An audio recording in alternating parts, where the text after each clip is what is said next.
Hey MJ traders and investors, it is Wednesday, January 6th. Welcome back on The Pursuit of Wealth for an update video on the cannabis industry.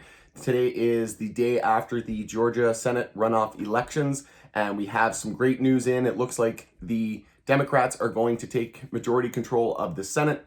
So that'll give them the House, the Senate, and they will also have Joe Biden as president-elect and a Democratic president. So it allows them to be able to achieve more, and obviously that's going to be very, very bullish for the solar, the EV, electric vehicles, and the cannabis space. So before we jump into today's content, make sure to smash the like, subscribe to the channel if you haven't already, and stick around and we'll jump right into today's video.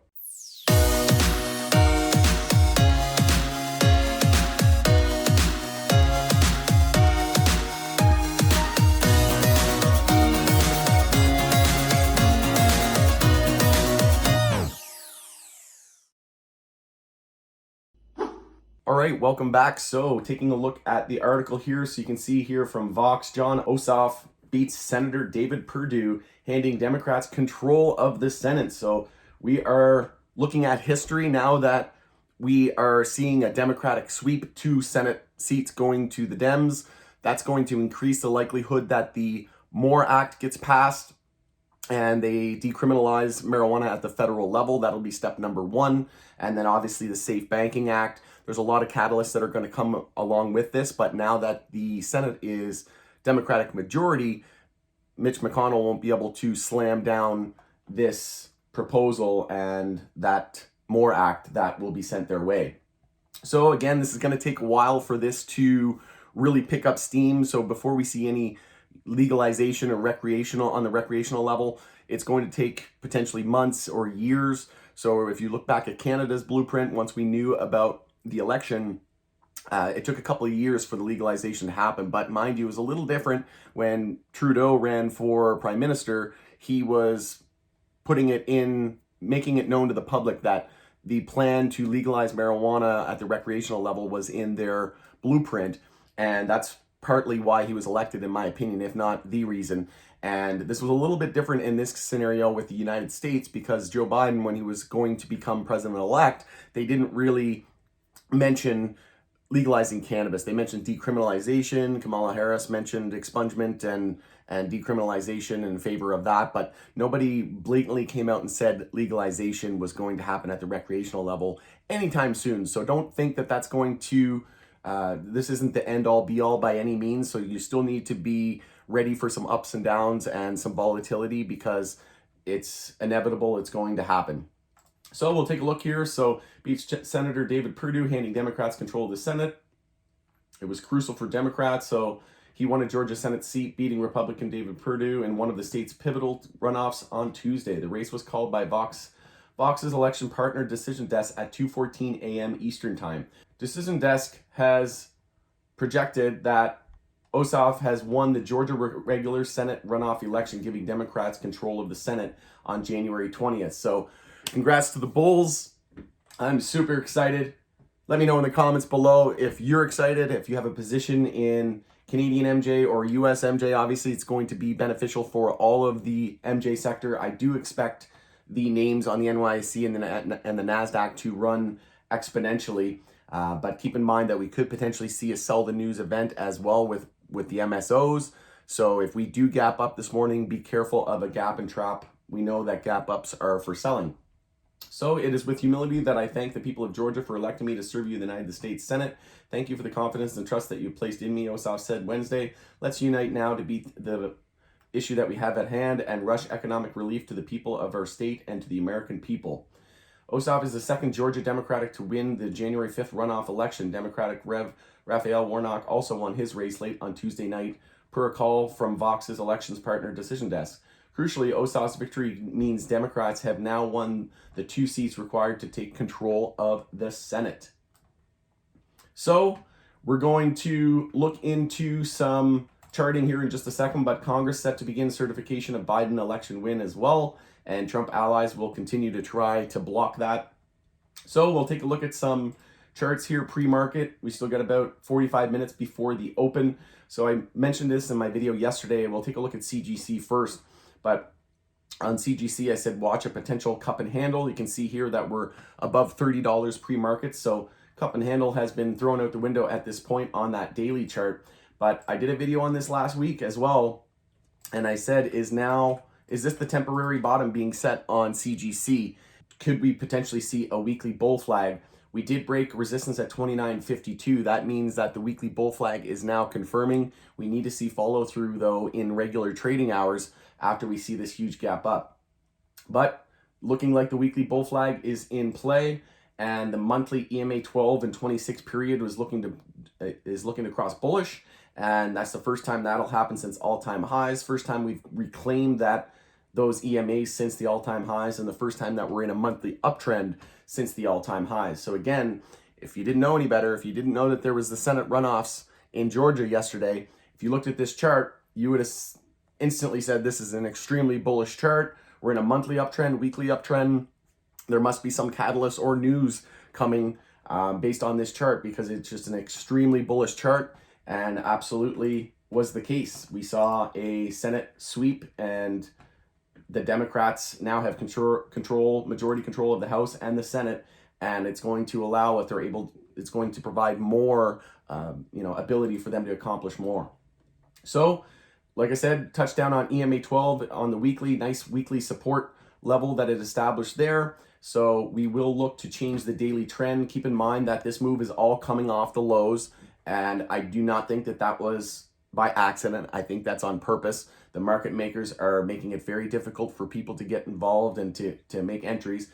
So at this point, from the low here at 24.05, we have now run 25%. So if you enter now, you're chasing, maybe you want to wait for a daily higher low. So maybe you are a patient bull and you haven't entered yet, and you were waiting for the confirmation that the Senate was going to be in control by the Democrats. Maybe you're waiting for a higher low and you enter on a daily higher low, and hopefully we get that daily trend change, and then you set your stop below 24. That's one way to play it.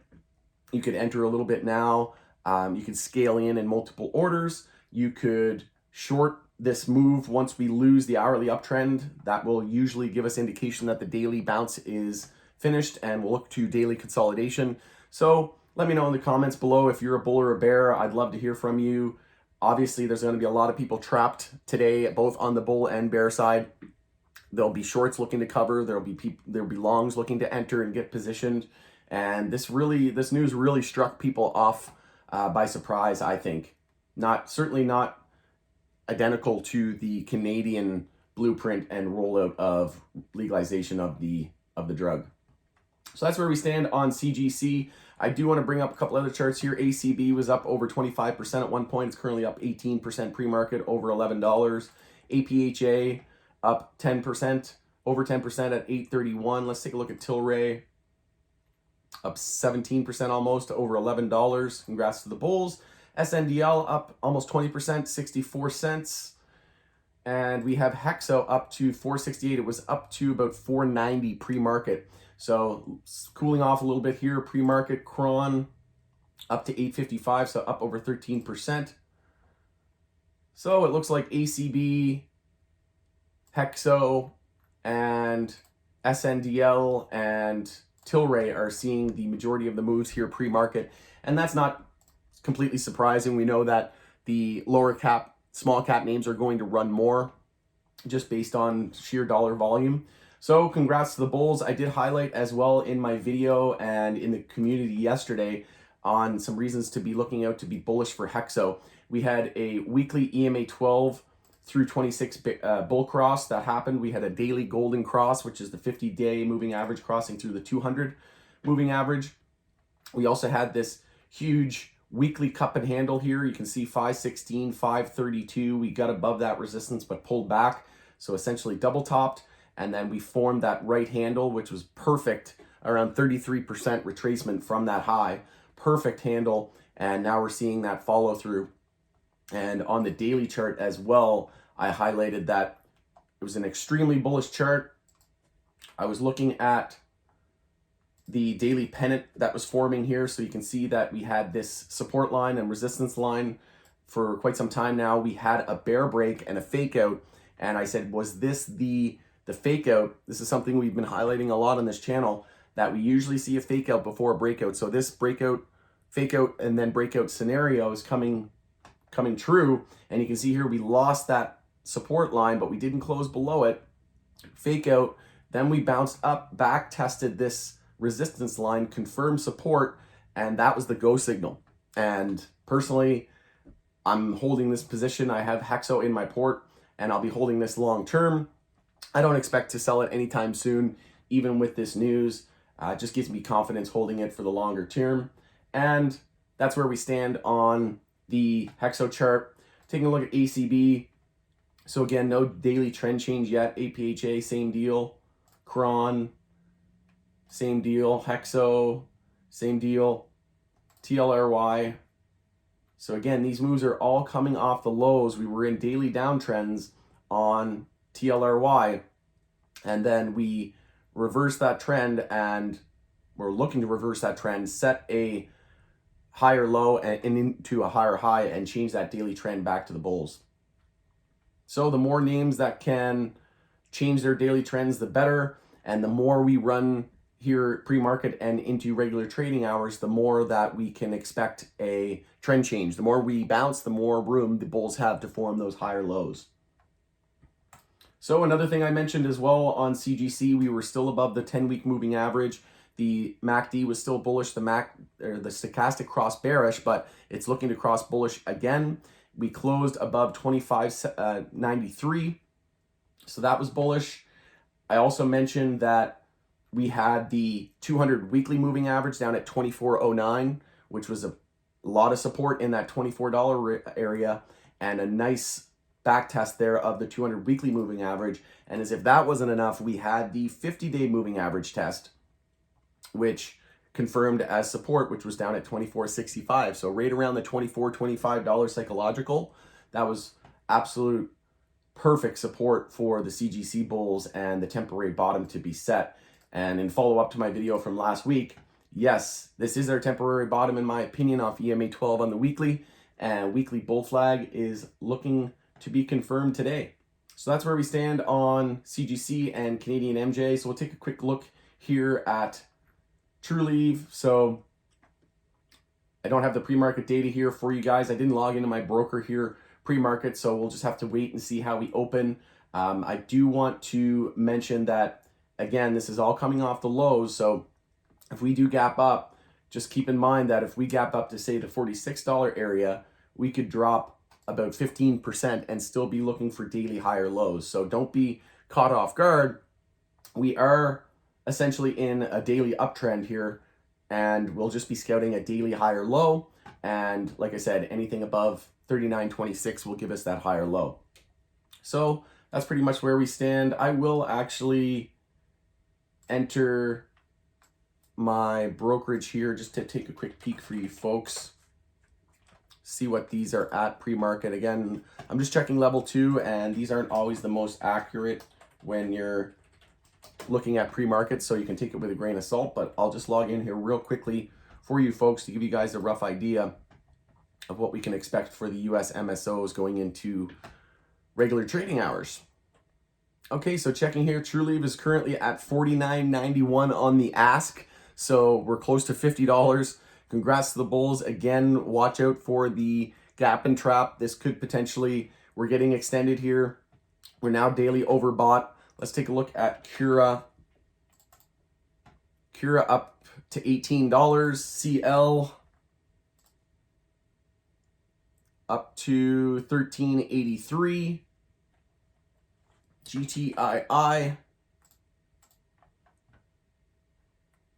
$32.75. So not seeing much of a movement there for GTII and CL. Cura and Trulieve obviously getting the brunt of that move, especially Trulieve. But congrats to the bulls there. So that's what we can expect for today. Obviously huge gap ups in US MJ and the MSOs. So again, keep in mind that we came straight off the lows. So if we're currently at $50 here pre-market, we are very, very extended. We are now daily overbought. We could drop 21% and still be looking for daily higher lows and be in a daily uptrend. So this is why I reiterated, and we iterated in the group, that you need to determine a plan. You need to find out whether or not you wanted to hold through the Senate runoff election results. If you wanted to scale in, basically you needed to develop a plan so that when the bell rings today, you're not scrambling and unsure of what to do and let emotions take control of your trading. So with that, I'm going to wrap up this video today. Congrats to the bulls. Can't wait to see how the day shapes out. Obviously, if we see some weakness in SPY, that is going to hurt the overall market. So we're seeing a gap down here on the tech sector and SPY. And like I said, that's likely due to the Democrats winning control of the Senate and more regulations and tax implications like that for the big tech companies.